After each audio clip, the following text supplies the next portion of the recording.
Très chers amis, nous espérons que vous portez à merveille. Voilà, comme d'habitude, c'est toujours un plaisir pour nous de vous retrouver autour d'une nouvelle vidéo.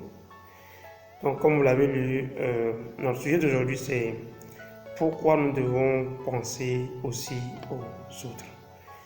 Et vous comprenez que c'est important de ne pas penser qu'à soi en toutes circonstances et de consacrer un peu de temps aussi à penser aux autres. Donc nous allons déjà expliquer un peu notre sujet, pas trop, mais plus ou moins sommairement. Nous allons dire que quand nous disons pensons, sinon que pourquoi nous devons penser aussi aux autres, cela ne veut pas dire de penser aux autres de façon prioritaire. C'est-à-dire que nous existons, nous nous aimons, et puisque la charité bien ordonnée commence par soi-même, alors nous nous aimons nous-mêmes. Nous pensons d'abord à nous-mêmes, mais nous ne pensons pas seulement à nous. Tout en pensant à nous, nous pensons également aux autres. C'est pourquoi nous avons bien formulé pourquoi nous devons penser aussi aux autres, penser également aux autres. Voilà, nous avons essayé de fixer un peu les contours de notre sujet. Maintenant, quelles sont les raisons pour lesquelles nous devons penser aussi aux autres? Aujourd'hui, nous vivons dans un monde où les gens préfèrent utiliser les autres pour atteindre certains objectifs ou bien pour réaliser certaines attentes, certaines ambitions, certains buts, etc. Et nous comprenons que c'est quelque chose de malsain. C'est pas quelque chose que nous devons cautionner juste comme ça, parce que c'est vrai, on peut utiliser des choses, des outils, des choses, voilà. Mais utiliser des gens, c'est pas vraiment bien. C'est contre les principes d'humanité et tout. Voilà. Donc, pourquoi nous devons penser aussi aux autres, ne pas utiliser les gens, mais penser à eux de façon sincère. D'abord parce que nous vivons dans un monde où il est quasi maintenant impossible de vivre de façon indépendante, d'être totalement indépendant, de vivre sans dépendre des autres. Non, c'est vraiment impossible. Aujourd'hui, on dépend forcément de quelqu'un d'autre. Donc, le portable que j'utilise a été inventé par quelqu'un, a été créé par quelqu'un. C'est toute une chaîne de travail qui a donné comme résultat ce portable. Ce que je mange, même si je l'achète, c'est quelqu'un qui l'a réalisé, c'est quelqu'un qui l'a fait, quelqu'un qui l'a préparé. Donc, c'est clair que on ne peut pas vivre aujourd'hui dans ce monde et ne pas dépendre de quelqu'un. Maintenant, si nous prenons nos intérêts, nous avons nos propres intérêts et les autres ont leurs intérêts également. Donc, si nous cherchons à sauver nos intérêts, nous constatons à un moment donné que si nous sommes d'accord que nos intérêts finissent toujours par croiser ceux des autres, nous comprenons donc que en ne pensant qu'à ses propres intérêts et en négligeant ceux des autres, nous allons être amenés à créer certains conflits. Vous voyez? Nous allons donner quelques exemples. Imaginons, je suis salarié dans une entreprise.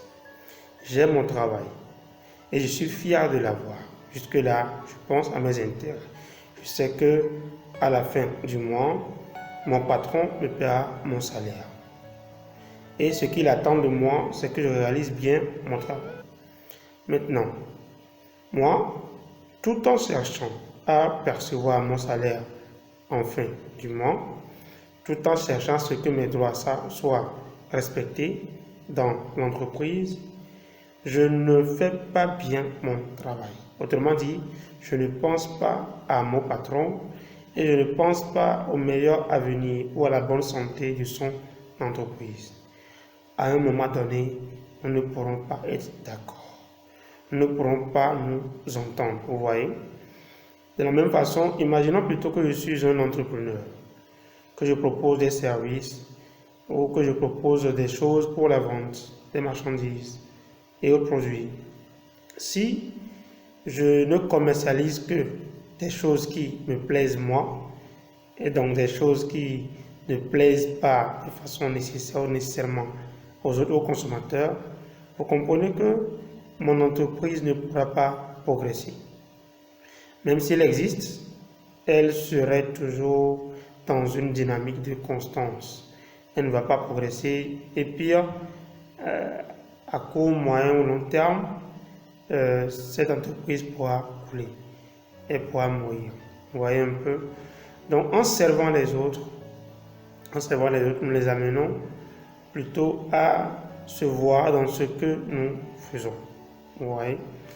Donc c'était un peu ça. Déjà, nous vivons dans un monde où c'est presque impossible que nos intérêts ne se croisent pas. Donc on est appelé tout en pensant, on voulait dire, à soi, à penser également aux autres. Ça, c'est la première étape. La deuxième étape, c'est quoi? C'est que quand nous ne pensons qu'à nous-mêmes, nous sommes parfois amenés à faire mal aux autres sans rien ressentir. On se fout complètement de ce qui leur arrive. Ce qui leur arrive, c'est leur problème.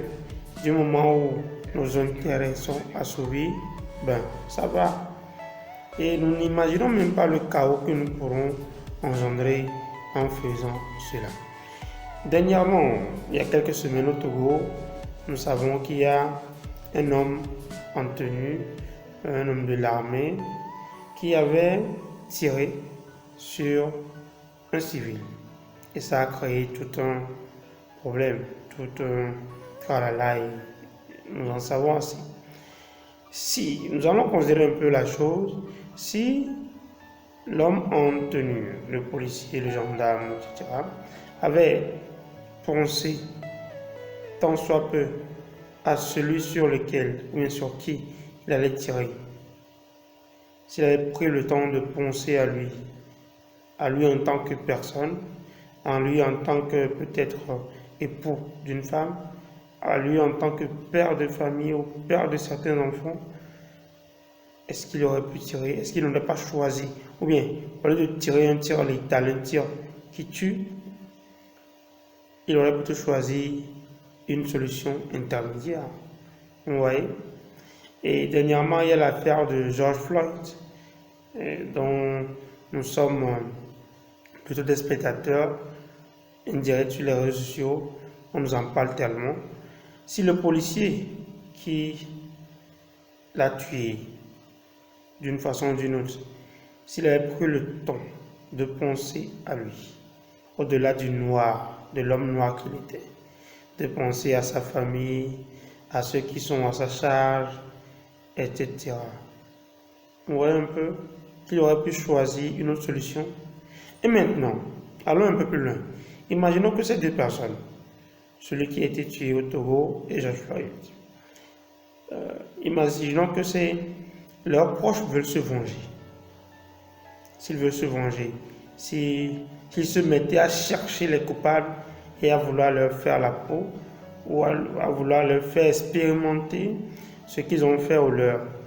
Vous voyez un peu, ça pourrait engendrer tout un chaos. Juste parce que quelqu'un qui était au début d'une chaîne n'a pas pris le temps de penser à autrui. A pris sur lui de ne penser qu'à lui et a fait mal à autrui et autrui voudrait se venger. Vous voyez un peu. La troisième raison que nous allons évoquer maintenant, c'est que quand nous pensons aux autres, quand nous pensons à satisfaire les autres, très souvent, nous nous satisfaisons nous-mêmes. Oui. J'avais donné un temps l'exemple de l'entrepreneur. Quand l'entrepreneur pense à son consommateur, quand il pense à le satisfaire, quand le consommateur est satisfait, il reviendra encore acheter, il reviendra encore se satisfaire autour de ce même, auprès de ce même entrepreneur. Et celui-ci va faire sans doute de bonnes affaires, il va voir ses bénéfices croître, grimper.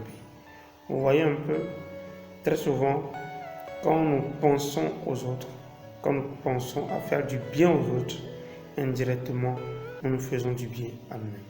Maintenant, n'allons pas faire du bien à autrui. N'allons pas penser aux autres parce que nous attendons quelque chose en retour. En faisant cela, nous ne serons plus vrais, nous ne serons plus sincères. Certes, nous serons en train de penser aux autres, mais ce ne sera plus pour une bonne raison. Et quelque part en chemin, nous allons nous sentir las, fatigués. Parce que comme nous faisons ce que nous pensons aux autres dans l'espoir d'une contrepartie, quand cette contrepartie n'est pas là à temps, nous allons nous sentir fatigués et tôt ou tard, nous allons abandonner. Donc, nous allons évoquer aujourd'hui ces raisons pour lesquelles nous devons penser aux autres. N'oubliez pas, nous pensons à nous-mêmes, nous nous aimons d'abord nous-mêmes, sans être égoïstes, et au même moment, nous aimons aussi les autres. Nous pensons également à eux. Parce que c'est impossible de vivre sans que nos intérêts se croisent, parce que ne pas penser à eux peut nous amener à leur faire du mal, et parce que quand nous pensons à eux, quand nous pensons aux autres, nous nous faisons parfois du bien à nous-mêmes. Nous vous remercions de nous avoir encore suivis aujourd'hui et nous vous disons à très bientôt pour une nouvelle vidéo.